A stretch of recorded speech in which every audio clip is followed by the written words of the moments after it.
26-এর আগে ফের বাম ভোট রামে যাওয়ায় উদ্বেগ। ভোট ব্যাংকে বিজেপির থাবা নিয়ে চিন্তায় আলিমুদ্দিন।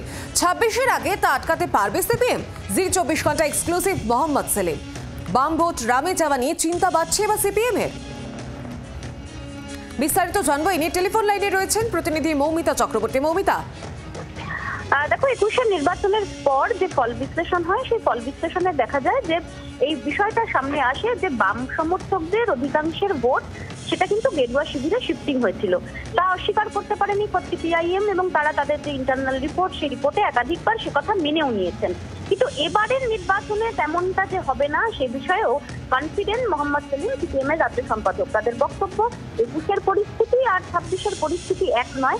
তার মাঝে যে নির্বাচনগুলো হয়েছে সেই নির্বাচনে কিন্তু দেখা গিয়েছে যে কনফিউশন তৈরি করা হয়েছিল নো ভোট টু মমতা বলে, সেই কনফিউশন থেকে অনেকটাই এখন এই মুহূর্তে ধোঁয়াশা কেটেছে এবং প্রকৃত যে লড়াই সেই লড়াই বামপন্থীরা করছেন বলে দাবি করেছেন মোহাম্মদ সেলিম।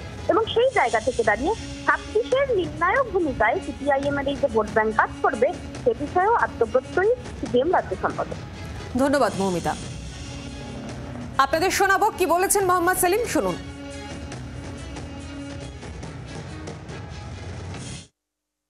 আপনাদের ভোট সেটা অন্যদিকে যাবেন, অন্যদিকে। আচ্ছা, তুমি তো রিপোর্ট করেছো যারা কদিন ধরে জয় শ্রীরাম করছিল 2021-এ, মনে আছে মোদি মমতা নেতাজিকে ভুলিয়ে দিয়ে, আজাদিন ফৌজকে ভুলিয়ে দিয়ে জয় শ্রীরাম করে চিৎকার করছিল, তোমরা সবাই লাফিয়ে পড়েছিলে।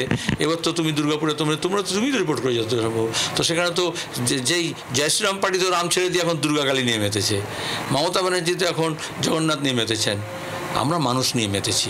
সুতরাং আমাদের এই ভয়টা নেই। এই বিষয়ে আমরা কথা বলেছিলাম বিজেপি নেতা রাহুল সিনহার সঙ্গে। তিনি কি প্রতিক্রিয়া দিয়েছেন শোনাবো আপনাদের।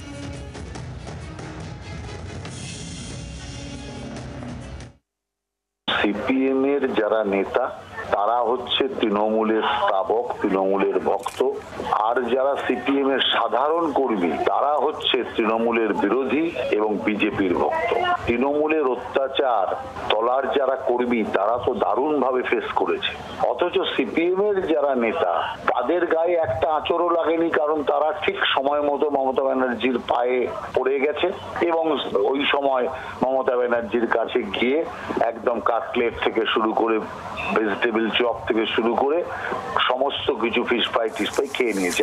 অতএব সেই কারণের জন্য নেতাগুলো হচ্ছে তৃণমূলের সমস্ত সম্পত্তি, আর বাম কার্যকর্তারা ওদের একটাই লক্ষ্য হচ্ছে আগে তৃণমূল তারাও, তার জন্য বিজেপিকে সমর্থন করো। বাংলার আওয়াজ, বাঙালির আবেগ, জি 24 ঘন্টা।